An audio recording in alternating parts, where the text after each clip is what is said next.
High বন্ধুরা, welcome to পদত official. তো আমরা এই চ্যানেলের মাধ্যমে আপনাদেরকে বিভিন্ন হেলথ সম্পর্কে তথ্য দিয়ে থাকি, আপনাদেরকে হেলথ সচেতন করার আমরা চেষ্টা করি। আমাদের যে ওয়েলনেস সেন্টার আছে, ওয়েলনেস সেন্টারে কিন্তু আপনাদেরকে আমরা হেলথ সচেতন করার চেষ্টা করি এবং আপনাদেরকে ভালো থাকার আমরা উপরে কাজ করি। তো আমরা বিভিন্ন রকমের বিভিন্ন তথ্য বা ইনফরমেশন আপনাদের দিয়ে থাকি। সে সমস্ত ইনফরমেশন গুলো যদি আপনাদের ভালো লেগে থাকে তো অবশ্যই আপনারা আমাদের চ্যানেলটিকে লাইক, শেয়ার এবং সাবস্ক্রাইব করবেন। তো আজকে আমরা যে বিষয় নিয়ে আজকে কথা বলবো সেই বিষয়টা হচ্ছে যে বর্তমান আমাদের রমজান মাস চলছে। তো আমরা যারা ওয়েট কমানোর প্রসেসে আছি বা যাদের ওয়েট বেশি আছে, তো তারা অনেক সময় মনে করে যে এই রমজান মাস আসছে, এই মাসে আমি হয়তো ওয়েটটা কমিয়ে নিতে পারবো। কিন্তু আপনারা কি কখনো ভেবেছেন বা দেখেছেন যে রমজান মাসে কখনো ওজন কমে? তাহলে আমাদেরকে ভাবতে হবে যে আমরা রমজান মাসে আমাদের ওজন কেন কমে না। রমজান মাসে দেখবেন ওজন কমার থেকে কি হয়, ওজন অনেকটা বেড়ে যায়। হয়তো প্রথম দুদিন হয়তো কিছুটা ওয়েট কমে, কিন্তু তারপরে দেখবেন আপনি যে রমজান মাস যখন শেষ হলো তখন দেখবেন আপনার ওয়েট কিন্তু অনেকটা বেড়ে গেছে। তাহলে আমাদের ওয়েটটা কেন বাড়ে? আমরা নিশ্চয়ই কিছু ভুল করি যার জন্য আমাদের ওয়েটটা বেড়ে যায়। সেই ভুলটা কি? সেই ভুলটা হচ্ছে আমাদের ক্যালোরি ম্যানেজমেন্টের ভুল। আমরা রমজান মাসে ক্যালোরিটাকে ম্যানেজ করতে পারি না। আমাদের ওয়েট বাড়া বা কমা সবটাই ডিপেন্ড করে কিন্তু আমাদের ক্যালোরি ম্যানেজমেন্টের উপরে। আমরা যদি ঠিকঠাক করে ক্যালোরি ম্যানেজমেন্ট করতে পারি তাহলে কিন্তু আমাদের ওয়েটটা আস্তে আস্তে কমতে শুরু করবে।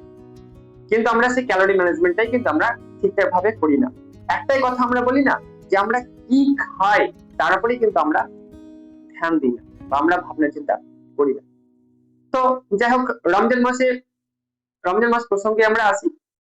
তো অন্যান্য মাসে আমরা কি করি? অন্যান্য মাসে আমরা সাধারণত 3 টাইম খাই, সকালে, দুপুরে এবং রাত্রে। রমজান মাসে আমরা কি করি? রমজান মাসে আমরা কিন্তু 3 টাইম খাই, কেউ কেউ 2 টাইম খাই। কখন খাই? আমরা ভোরে সেহরি খাই, সন্ধ্যাবেলা ইফতার করি এবং রাত্রে খাবার খাই। তো এই যে 3 টাইম বা 2 টাইম খাবারের যে আমাদের টাইম, সেই টাইমে আমরা মেনটেন করছি। তো আমরা কি মেনটেন করব? যে আমরা কি খাচ্ছি তার উপরে। আমরা কি করি? আমরা কিন্তু আমাদের কিন্তু একটা অদ্ভুত সাইকোলজি কিন্তু আমাদের মধ্যে কাজ করে। সেই সাইকোলজিটা কি? না তো সারাদিন রোজা থাকবো, হয়তো খিদে লাগবে। তো আমরা কি করি? আমরা কিন্তু সেহরির টাইমে বা ভোর টাইমে আমরা অতিরিক্ত কিন্তু আমরা খাবার খেয়ে নিই।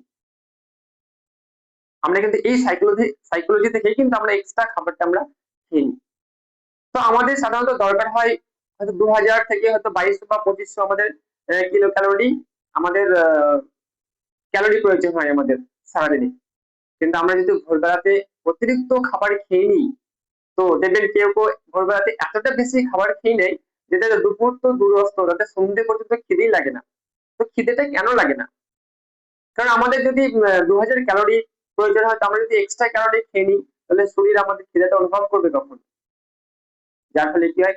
যার ফলে আমাদের শরীরে যে এক্সট্রা ক্যালোরি খেলাম সেই ক্যালোরিটা আমাদের শরীরে জমা হয়ে যায়। আমাদের শরীর যতটুকু ক্যালোরি প্রয়োজন সেই ক্যালোরিটা সে ইউজ করলো, কিন্তু এক্সট্রা ক্যালোরি কিন্তু আমাদের শরীরের মধ্যে জমা থেকে গেল। তার ফলে কি হচ্ছে? তার ফলে কিন্তু আমাদের ওয়েটটা কিন্তু কমছে না, বরং বেড়ে যাচ্ছে। সেক্ষেত্রে আমরা এই ভুলটা করি। 2 নম্বর ভুল কি করি? যেমন ইফতারের সময়। ইফতারের সময় আমরা কি করি? ইফতারের সময় কিন্তু আমরা যথেষ্ট পরিমাণে একটা খাবার খাই। কি খাবার খাই? তো আমাদের ইফতারের সময় কি থাকে? তেলে ভাজা থাকে, আমাদের ইফতারের সময় কি থাকে? শরবত থাকে, আমাদের ইফতারের সময় কি থাকে? আরো বিভিন্ন রকমের ভাজাভুজি থাকে, আরো অনেক রকম খাবার থাকে। তো এই সময়টা কি হয়? এই সময়টায় আমরা এত পরিমাণে ভাজাভুজির দিকে আমরা আসক্ত হয়ে পড়ি যে ওটা ছাড়া আমাদের ইফতারি হয়ই না মনে হয়। তো এই যে ভাজাভুজি গুলো আমরা খাচ্ছি, এই যে শরবত খাচ্ছি, এই যে মিষ্টি খাবারটা খাচ্ছি, তো কি হচ্ছে? আমাদের কিন্তু ক্যালোরিটা আস্তে আস্তে বেড়ে যাচ্ছে। তো আমরা সেহরিতে এক ধরনের প্রচুর পরিমাণে ক্যালোরি খেলাম, আবার সন্ধ্যাবেলায় কিন্তু আমরা আবার একটা উচ্চ ক্যালোরিযুক্ত খাবার আমরা খেয়ে নিচ্ছি। তো ইফতারের পরে কি করি? আবার রাত্রে খাবার খাই। তো রাত্রে খাবারে আমরা কি করি? রাত্রে খাবারে কিন্তু আমরা আমাদের পেট ভরে ভাত খেয়ে নিই, বা আমরা যেটা খাই আমরা পেট ভরে খেয়ে নিই। তার সঙ্গে আমরা আরো কিছু খাবার খেয়ে নিই। তো এই যে আমরা 3 টাইম খাবারটা খাচ্ছি, এই খাবারটা কি হচ্ছে? এই খাবারটা কিন্তু আমাদের সবসময় হাই ক্যালোরি খাবার হয়ে যাচ্ছে। আমরা রমজান মাস বাদ দিয়ে অন্যান্য মাসের দিকে যদি আমরা দেখি, তো আমরা যে খাবারটা না খাই, আমরা রমজান মাসে কিন্তু তার থেকে অনেক অনেক অনেক বেশি কিন্তু আমরা খাবার খেয়ে ফেলি। যার ফলে কি হয়, যার ফলে আমাদের ওয়েট কিন্তু কমতে চায়, আমাদের ওয়েট কিন্তু বেড়ে যায়। কেন? কেন আমরা এক্সট্রা ক্যালোরি খাবার আমরা খেয়ে নিচ্ছি।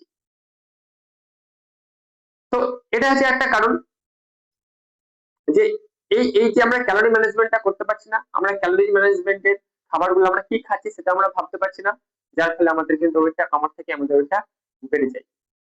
2 নম্বর কারণ কি হচ্ছে? 2 নম্বর কারণ হচ্ছে যে দেখুন, রমজানের সময় আমরা কি করি, রমজানের সময় কিন্তু আমাদের বডি ওয়ার্কআউটটা কিন্তু আমরা কমিয়ে দিই। অনেকে হয়তো দেখবেন মর্নিং এ হয়তো এক্সারসাইজ করতো, অনেকে এক্সারসাইজ করে, তারা কিন্তু রোজের টাইমটা কি করে, এক্সারসাইজটা করে না। তো আমাদের বডিতে কিন্তু এক্সারসাইজটাও দরকার আছে। আমরা যদি হালকা ফুলকা এক্সারসাইজ গুলো না করি, তাহলে কিন্তু আমাদের বডি মুভমেন্টটা কিন্তু হবে না। আমাদের বডি মুভমেন্ট যদি না হয়, তাহলে আমাদের ক্যালোরিটা কোথায় খরচা হবে? তো আমাদের এক্সারসাইজটা কিন্তু আমাদের দরকার। তো আমরা রোজের টাইমে ম্যাক্সিমাম মানুষ আমরা এক্সারসাইজটা করি না, যার ফলে কি হয়, যার ফলে আমাদের এক্সট্রা ক্যালোরি বার্ন হয় না, তার ফলে আমাদের ওয়েটটা বেড়ে যাওয়ার একটা সম্ভাবনা থেকে যায়। তো এই সমস্ত কারণগুলোর জন্য আমাদের রমজান মাসে কিন্তু ওয়েট বাড়ে। তাহলে আমাদের কি করলে আমাদের ওয়েটটা কমবে? তো আমাদের আমরা কিছু খাবারের বা খাবার সম্পর্কে আপনাদের বলবো, যে সমস্ত খাবারগুলো আমাদের ওয়েটটাকে কন্ট্রোলের মধ্যে রাখবে। তো আমরা কি করি দেখুন, একজন তার আগে একটা কথা বলি, তার আগে আমাদের একটা বিখ্যাত পুষ্টিবিদ একটা কথা বলেছে, যে আমরা যে 3 টাইম খাবারগুলো খাই, সেই খাবারগুলো কি পরিমাণে খেতে হবে। তিনি একটা এক্সাম্পল দিয়ে বলেছেন। তিনি বলেছেন যে সকালের যে খাবারটা আমরা খাই, সেই খাবারটা আমাদেরকে রাজার মতো খেতে হবে। রাজার মতো খেতে হবে মানে, সেই খাবারটায় আপনার যথেষ্ট পরিমাণে আপনার vitamin, minerals, carbohydrate, protein, fat সমস্ত কিছুই সেই খাবারের মধ্যে থাকবে। দুপুরে খাবারটা কি বলেছে? দুপুরে খাবারটা খেতে হবে আমাদেরকে রাজপুত্রের মতো, মানে সকালে যে খাবারটা খেলেন তার থেকে একটু কম। রাতের খাবারটা কি বলছে? রাতের খাবারটা খেতে হবে আমাকে ভিখারির মতো, মানে মানে যে খাবারে একদমই কিছু থাকবে না, জাস্ট একটু খেতে হবে বলেই কিন্তু আমাদেরকে রাত্রের খাবারটা খেতে হবে। তো আমাদের 3 টাইমস যে খাবারটা, এই খাবারটা আমাদের এইভাবেই খেতে হবে। আমি যদি রাত্রের পেট ভরে খাই, তো রাত্রে যদি আপনি পেট ভরে খান, তো কোনো পদ্ধতি নেই এই দুনিয়ায় যে আপনার ওজন কমাতে পারে। রাত্রে পেট ভরে খাবার খেলে আপনার ওজন কোনোদিনই কমবে না। কোনো সিস্টেম নেই রাত্রে পেট ভরে খাবার খেলে ওজন কমানোর। তো আপনাকে রাত্রে খাবারটাকে মেনটেন করতে হবে। সবথেকে ওয়েট কমানোর সবথেকে ইম্পর্টেন্স হচ্ছে রাত্রের খাবার। আপনি যদি রাত্রে খাবার বেশি পরিমাণে খান, আপনার ওয়েট কমবেই না। আপনি যদি রাত্রে খাবারটাকে মেনটেন করেন, আপনি নিজেও ভালো থাকবেন এবং ওয়েটও আপনার কমে যাবে। তো আমাদের ম্যাক্সিমাম যে ডায়েটিশিয়ান বা আছেন, তারা বলেন যে রাত্রে খাবারটা আমাদেরকে 7টার মধ্যে কমপ্লিট করতে হবে। 7টার পরে আপনি যত বেশি রাত করবেন, যত বেশি আপনি রাত্রে খাবেন, তত কিন্তু আপনার শারীরিক প্রবলেম গুলো আস্তে আস্তে বেড়ে যাবে। আপনার যদি ব্লাড প্রেশার থাকে, আপনার যদি সুগার থাকে, তাহলে কিন্তু সেগুলো কিন্তু আপনার নর্মাল থাকবে না, সেগুলো কিন্তু আপনার আস্তে আস্তে বেড়ে যাবে। তো মোস্ট ইম্পর্টেন্ট যে কথা, সেটা হচ্ছে রাত্রে খাবার। রাত্রে খাবার আমাদেরকে সবসময় কন্ট্রোল করতে হবে। আপনি বাকি 2 টাইমস কি খাবার খেলেন বা কতটা খেলেন সেটা কিন্তু ম্যাটার করে না, কিন্তু রাত্রে খাবারটা কিন্তু আপনার ম্যাটার করে। তো রাত্রে খাবার যদি কেউ অ্যাভয়েড করে থাকেন, তো অতি উত্তম। যদি কেউ অ্যাভয়েড করতে না পারেন, তাহলে আপনাকে অল্প পরিমাণে কিন্তু খাবারটা খেতে হবে। তো এই সমস্ত যে কারণগুলো বললাম, সে সমস্ত কারণের জন্য কিন্তু আমরা আজকে অসুস্থ হয়ে পড়ছি এবং আমাদের ওয়েট কিন্তু কমছে না, বেড়ে যাচ্ছে। তো রোজার টাইম আমাদের কি করা উচিত? আমাদের দেখুন, রোজার টাইমে আমরা সেহরির টাইমে যদি আমরা আমাদের সারাদিন, তার আগে বলি, সারাদিন রোজা থাকতে আমাদের সবচেয়ে বেশি প্রবলেম কি হয়? ক্ষুধার জন্য? না, ক্ষুধার জন্য আমাদের সমস্যা হয় না। আমাদের সমস্যা হয় আমাদের জলের তৃষ্ণার জন্য। দেখবেন অনেক সময় আমাদের সারাদিনে কিন্তু খিদের থেকে আমাদের জলের তৃষ্ণাটা বেশি লাগে। তাহলে আমাদের কি করতে হবে? সেহরির টাইমে কিন্তু আমাদেরকে কি করতে হবে? সেহরির টাইমে কিন্তু আমাদেরকে উচ্চ প্রোটিন যুক্ত খাবারটাকে আমাদেরকে মাথায় রেখে খেতে হবে, যে আমরা সেহরিতে কি খাবো। তো সেহরিতে আপনি কি খেতে পারেন? সেহরিতে আপনি খেতে পারেন অল্প দুটো ভাত এবং তার সঙ্গে সবজিটা। সেহরির খাবারে কিন্তু আপনি মাছ, মাংস, ডিম, ডাল কিন্তু এড়িয়ে চলবেন। যদি আপনি সারাদিনে আপনার জলের তৃষ্ণাটাকে কন্ট্রোলে রাখতে চান, তাহলে সেহরির টাইমে আপনি মাছ, মাংস, ডিম, ডাল এগুলো কিন্তু এড়িয়ে চলবেন। তো কি খেলেন আপনি সেহরির টাইমে? আপনি অল্প দুটো ভাত খেলেন এবং আপনি বেশি পরিমাণে সবজি খেলেন। তাহলে হলো আপনি যদি এটা খেয়ে এটা যদি না খান, তাহলে আপনি দুটো রুটি খেতে পারেন, লাল আটা রুটি, এবং তার সঙ্গে আপনি সবজি খেতে পারেন। এটাতেও যদি না হয়, তাহলে আপনি ওটস এবং দুধ বা চিড়ে এগুলো আপনি খেতে পারেন, এবং তার সঙ্গে আপনি যথেষ্ট পরিমাণে জল। তো এই খাবারটা হচ্ছে সেহরির খাবার। সেহরি মানেই যে আমি পেট ভরে খেয়ে নেবো, সেটা কিন্তু নয়। যে খাবারটা খাবেন আপনি পর্যাপ্ত পরিমাণ। এটা হলো সেহরি। ইফতারে কি করব? ইফতারের সময় আমরা কি করি? ইফতারের সময় কিন্তু আমরা প্রচুর পরিমাণে ভাজাভুজি নিয়ে বসি। এইটা কিন্তু আপনাকে এভয়েড করতে হবে, এবং আপনাকে মিষ্টিটা এভয়েড করতে হবে। ইফতারে কি হয়? ইফতারে আমরা সাধারণত কিভাবে করতে পারি? ইফতার আমরা সাধারণত কি করতে পারি? ইফতারে আমরা হয়তো দুটো খিচুড়ি খেলাম, তার সঙ্গে আমি জল খেলাম। খেজুরটা খাবেন, কিন্তু খেজুরটাকে আপনাকে চিবিয়ে খেতে হবে। কেন চিবিয়ে খেতে হবে? কারণ ওর খেজুরের মধ্যে আপনার আছে গ্লুকোজ আছে। সেই গ্লুকোজটা কি হয়? সেই গ্লুকোজটা যখন আপনি সেই খেজুরটা যখন আপনি চিবিয়ে খান, তখন সেই গ্লুকোজটা আপনার ফ্রুক্টোজ এবং সুক্রোজে রূপান্তরিত হয়, এবং সেটা ফ্রুক্টোজ এবং সুক্রোজে রূপান্তরিত হয়ে সেটা আপনার ক্ষুদ্রান্তের মাধ্যমে আপনার রক্তে প্রবেশ করে, এবং আপনার ইনসুলিন রেজিস্ট্যান্সটাকে কিন্তু কন্ট্রোল করে। তো যখন আপনি খেজুরটা খাবেন, তখন সেটাকে ভালো করে চিবিয়ে খাবেন, এবং তার সঙ্গে জল খেলেন, এবং তার সঙ্গে কিছু ফলমূল আপনি অ্যাড করতে পারেন। এটা হচ্ছে আপনার ইফতারের মানে খাবারের কিছু মেনু। ইফতার হলো। এবার রাতের খাবার আপনি কি খাবেন? রাতের খাবারটা আপনি অল্প করে দুটো ভাত খেলেন, তার সঙ্গে আপনি সবজি নিলেন, তার সঙ্গে আপনি মাছ নিতে পারেন, মাংস নিতে পারেন, ডিমও নিতে পারেন। তো রাত্রে খাবারটা কিন্তু মেনু হচ্ছে এগুলো। তো এইভাবে যদি আপনি খাবারগুলো মেনটেন করেন, এইভাবে যদি আপনি খাবার খান, তাহলে দেখবেন যে আপনার রোজা শেষে কিন্তু আপনার ওয়েটটা আস্তে আস্তে কমে গেছে। তো আমি as a herbal life associate বা হার্বাল লাইফ কোচ, আমি কিন্তু আপনাদেরকে বা আমাদের যারা সেন্টারে গেস্ট আছেন, তাদের কিন্তু আমরা খাবারের পরিবর্তে আমাদের যে লো ক্যালোরি প্রোটিন যুক্ত খাবার আছে, খাবারটা কিন্তু আমরা সাজেস্ট করে থাকি।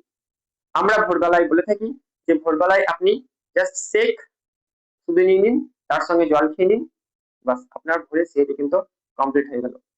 আমরা যারা শেক খেয়ে রোজা করি, তারা কিন্তু সারাদিন যথেষ্ট পরিমাণে এনার্জেটিক থাকি, সারাদিন কিন্তু যথেষ্ট পরিমাণে আমরা ভালো থাকি, আমাদের কোনো রকম কোনো ধরনের প্রবলেম হয় না। তো অনেকে আমাদের যারা আছেন, যারা আমাদের এই কমিউনিটির সঙ্গে যুক্ত বা হার্বাল লাইফের সঙ্গে যুক্ত, তারা কিন্তু শেক খেয়েই তাদের সেহরি কমপ্লিট করে। তো তারা একদম ফিট অ্যান্ড ফাইন আছেন, তাদের কোনো প্রবলেম নেই। আমাদের রোজার টাইমে রমজানের সময় আমরা আমাদের এই কমিউনিটির লোক বা যারা কমিউনিটি আছেন, তারা কিন্তু কার্বোহাইড্রেট যুক্ত খাবার খানি না। আমাদের তো মনে হতে পারে যে আমি তো ভাত খেলাম না, তাহলে হয়তো আমার শরীরে সমস্যা হবে, কিন্তু না। আপনি ভাতের মধ্যে কি আছে? ভাতের মধ্যে আপনার কার্বোহাইড্রেট আছে, কিন্তু ভাতের পরিবর্তে আপনি একটা মানে ভিটামিন যুক্ত লো ক্যালোরি যুক্ত খাবার আপনি খাচ্ছেন, যেটা আপনার ওয়েটটাকে কন্ট্রোলের মধ্যে রাখছে, আপনার ওয়েটটাকে বাড়তে দেয় না। প্লাস আপনার কি হচ্ছে? প্লাস আপনার শরীরের যে ঘাটতিগুলো, যে ভিটামিনস এর ঘাটতিগুলো, সেই ঘাটতিগুলো কিন্তু আপনার মেটাচ্ছে। তাহলে আপনার অসুস্থ হওয়ার কোনো চান্স নেই। আমরা আবার কি করি? আমরা আবার সন্ধ্যাবেলায় যখন ইফতার হয়, তখন আমরা যে শরবত, সেই শরবতের পরিবর্তে আমরা কিন্তু আমাদের কিছু আহ খাবার আছে, সেই খাবারগুলো আমরা বলে থাকি। যেমন শরবতের পরিবর্তে আমরা কিন্তু হাইটেড 24 এটা কিন্তু আমরা সাজেস্ট করে থাকি। হাইটেড 24 আপনাকে সারাদিনে যে জল খাননি, সেই জলের যে একটা ঘাটতি, সেই ঘাটতিটাকে আপনার মিটিয়ে দিয়ে আপনাকে হাইড্রেট রাখে, তার সঙ্গে একটা এনার্জি দেয় আপনাকে। ফলে আমরা আমাদের গেস্ট বা কাস্টমারদের আমরা এভাবে কিন্তু সাজেস্ট করি। তারপর রাত্রে খাবারে কিন্তু আবার আমরা চেক করতে বলি, রাত্রে খাবারে আবার চেক খেয়ে কমপ্লিট। তো আমরা as a herbal life coach, herbal life associate, আমরা কিন্তু আমাদের গেস্টদের এইভাবেই আমরা কিন্তু রমজান পালন করতে বলা হয়, এবং তিনারা রমজান পালন করছেন এভাবে, এবং তারা ফিট এবং ফাইন আছেন। তো যারা ওয়েট কমাতে চাইছেন, তারা কিন্তু এই পদ্ধতিগুলো একটু বিবেচনা করুন, এই খাবারগুলো আপনার খাবারের মধ্যে রাখুন, এই খাবারগুলো খেয়ে আপনি রমজান মাস পালন করুন, দেখবেন আপনার ওয়েটটা বেড়ে যাবেই না, উপরন্তু আপনার ওয়েটটা আস্তে আস্তে কমতেও শুরু করবে। কারণ আমরা যখন খাবার খাবো না, তখন কি হয়? খাবার না খেলে আমাদের শরীর কি করে? আমাদের শরীরে জমে থাকা চর্বির উপরে হাত দেয়। আমাদের জমে থাকা চর্বিগুলোকে তখন সে ইউজ করতে শুরু করে। কিন্তু আমরা যদি যথেষ্ট পরিমাণে খাবার খেয়ে নিই, উচ্চ ক্যালোরিযুক্ত খাবার আমরা খেয়ে নিই, তাহলে কিন্তু কি করবে? শরীর কিন্তু তার শরীরে জমে থাকা খাবারের দিকে হাতই দেবে না। সে তো পেয়ে যাচ্ছে পর্যাপ্ত পরিমাণে। তাহলে এই এক্সট্রা জমে থাকা খাবারে আমার হাত দেওয়ার কি দরকার আছে? কোন দরকার নেই। তাহলে আমাদেরকে খেয়াল রাখতে হবে যে আমরা কি খাচ্ছি তার উপরে। তো সবাই যারা ওয়েট কমানোর দিকে আছেন, তারা এই ভাবে মেনটেন করুন, এভাবে আপনাদের মেনুগুলো মেনটেন করুন। দেখবেন আপনারা সুস্বাস্থ্য থাকবেন, আপনারা ভালো থাকবেন এবং আপনাদের ওয়েটটা আস্তে আস্তে কমতে শুরু করবে। তো এই হচ্ছে আমাদের রমজান মাসের কিছু তথ্য আপনাদেরকে দেওয়ার চেষ্টা করলাম। এই তথ্য আপনাদের ভালো লেগে থাকলে বা এই তথ্য আপনাদের যদি কোনো কাজে লেগে থাকে, তো অবশ্যই আপনি চ্যানেলটিকে লাইক, শেয়ার এবং সাবস্ক্রাইব করবেন এবং সবাই ভালো থাকুন, সুস্থ থাকুন। ধন্যবাদ।